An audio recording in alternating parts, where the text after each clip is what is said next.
and it looks like a good start there for Williams.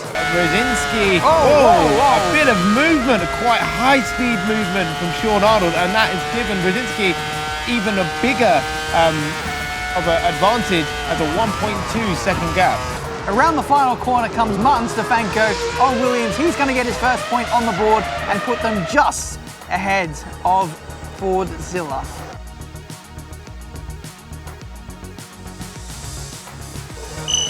And it's a great start from Emre Sheehan. His teammate Sean Arnold follows him pretty well into turn one and in second place. Yeah, it looks like a great start from Team Fordzilla. He had all three cars pretty much in the top three spots. You've only got Fiducci now in P4, but looking pretty strong out there at the moment. In the lead is Sheehan. We're right on board with Wisniewski. We're going three wide potentially on the way in to the first chicane. Oh, everyone dicing around for position. And Sheehan trying to make his car as wide as possible. We've got a spinner, two spins, three spins. Sheehan still in the lead. Who is that? Sean Arnold. What a shame for him. It's been absolutely manic, Ben.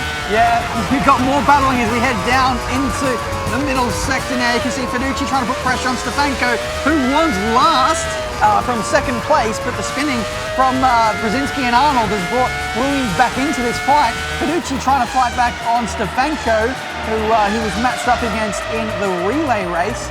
Unfortunately for Fiducci, it was Stefanko who came out on top that time. Looks like history is repeating itself in the team race, and that's Fiducci gone. He's been spun by Brzezinski through the final chicane. Emre Sheehan for Fordzilla is going to take a point off of Williams and keep their playoff hopes alive.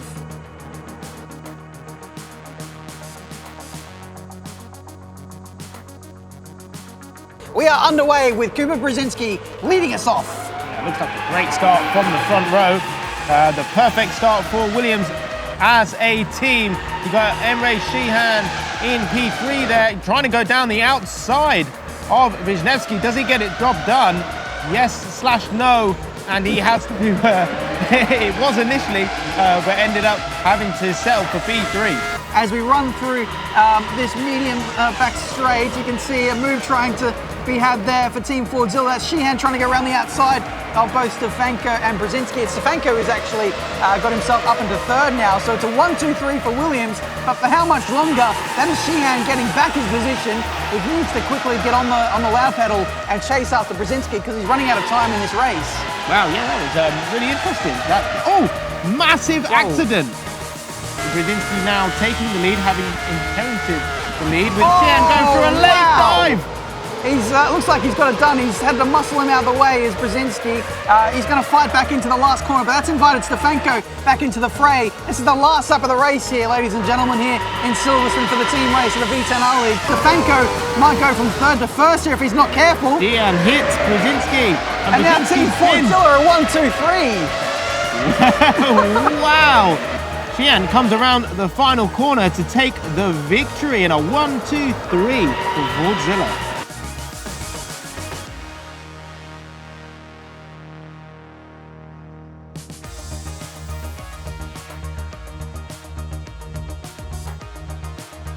Yeah, it looks like a good start from both drivers, and Bonito getting a good exit. Oh, bit of wheel banging there on exit, but Bonito is trying to go down the outside initially as they go into Eau Rouge for the first time.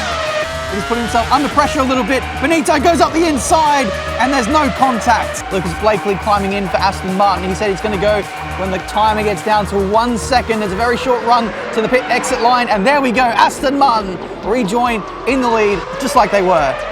Clydeveld got very, very close to making a move on Clay, but Clay has managed to hold on for Aston Martin, and he gets a crucial point. They're only one away now in the standings. Decent start. Rydell potentially going up the inside of Blakely. Blakely going from P2 down to P3, potentially P4 as we head down the old pit straight into Eau Rouge for the first time. Yeah, I think Blakely got a bit of a squeeze from Rydell now as they run through Eau Rouge. And ready on. Who's that that's gone? It might be Clay. Down to 6th place. So Aston Martin look a little bit rattled at this stage, but there could be intervention from the stewards. Schmiddle from Rydell, Blakely, Benito, Haddad and Clay. So yeah, it's just a little bit scruffy from Aston Martin. Oh, Blakeman's up the Side by side. second. Blakeman's up the second, and that was Haddad getting past Benito. So crucial moves there for Aston Martin. They need to keep going. Blakely having a massive moment out of the late comp chicane on the exit. Reinfeldt has got back through. The racing here is absolutely sensational here in Spa. Around the final corner comes Michael Schmidl. It's been a dominant performance from Redline. They hold on against Aston Martin. So Blakely wants to make amends for this race and make sure that he can get into the lead. He's having to settle for second at the moment. A big clash, three-way pretty much into turn one, and Blakely not allowing that and taking out Reinfeldt straight away. Blakely into the lead, but wow, is that controversial? I'm not sure because, we've got one of the other Aston Martins off. That's Haddad, and we can see Benito coming together in the gravel trap. But Blakely was kind of put offline a little bit by one of his teammates. Schnacker Clay's got the job done as Lucas Blakely takes the race win. Another team race win in season 2 for Blakely. Great job from Aston Martin.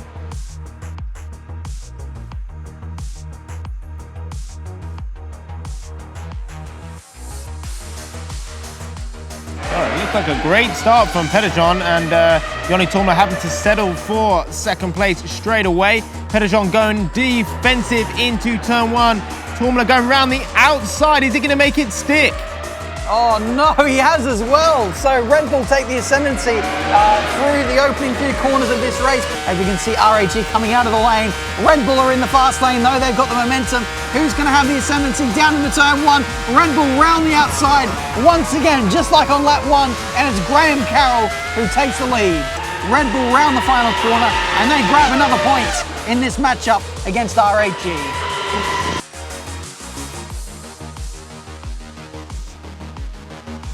And it's RAG who lead us off from the front row. Not a great start from Pettejohn there. He gets overtaken by the Red Bulls straight away. Yeah, not the great start for Pettejohn there, but Liebert leading into turn one. And Carroll trying to go around the outside on a Tourmela around the outside into the lead. That's exactly what he did in his, in his relay race. And there's some collisions and massive crashes around the back. But Liebert having to settle for now P3. It is a 1-2 for Red Bull, and they take another point in this matchup.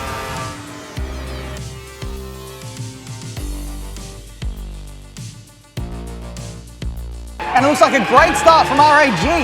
Yeah, so RAG up the inside, but Tourmela round the outside into turn one. Who is going to break later? Who's going to break their deepest? Side by side, and Tourmela is going to be on the inside for the left-hander. Is he going to get it stopped, rotated, and fantastic exit for both drivers side by side down the Wellington straight, Ben? Yeah, they're still running side by side, so we're not sure who's going to have the lead here. Pettejohn round the outside as we run into Brooklands, and he's going to have the inside for the next right-hander. That's going to be crucial. He needs to shut the door here and maintain the lead if he can.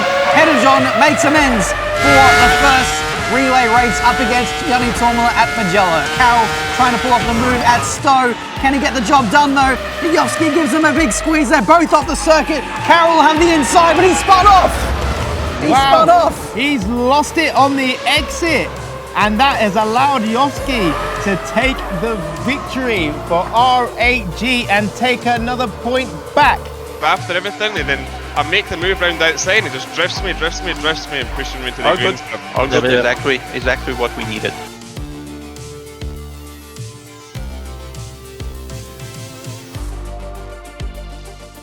And it looks like RAG are going to lead off the start. So that was not the start that Red Bull needed.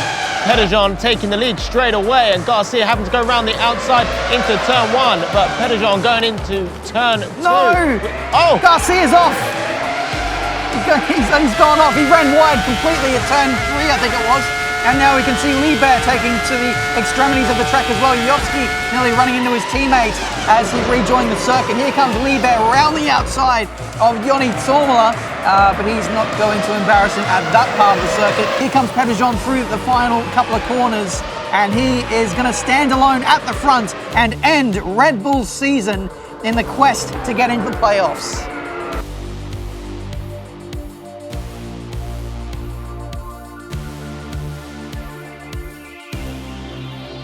So it looks like a great start from James Baldwin already into turn 1 in the lead. Pavlovsky looked like he struggled for traction off the line there. So James Baldwin unchallenged into the first 3 corners. Elvin Smith for sure has made his fair share of mistakes, but he's matured, comes out of the final corner to take the victory in the relay race from McLaren Shadow, with a lot of work for Suzuki to do.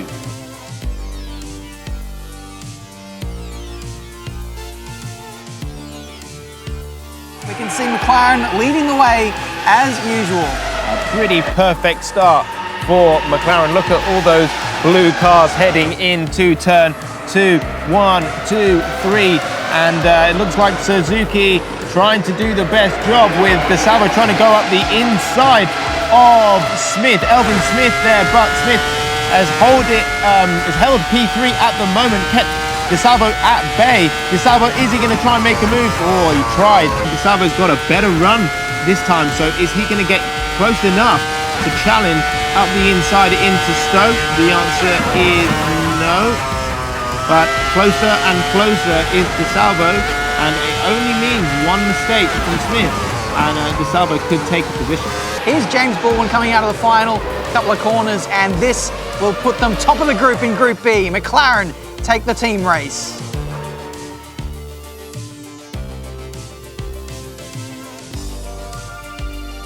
And it looks like a great start there from Isaac Gillison.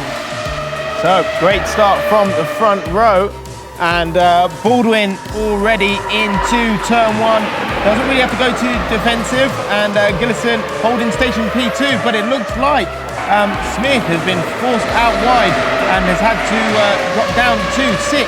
What does Elvin Smith do? He tries to go around the outside, but Tornitsa knows better and keeps his car exactly where it needs to be to keep the position. Here comes James Baldwin then out of the final corner. This will be another McLaren clean sweep, 4-0 up against Team Suzuki. They haven't put a foot wrong. They've been ultra consistent, not only this round, but the round previous against BMW. Formidable.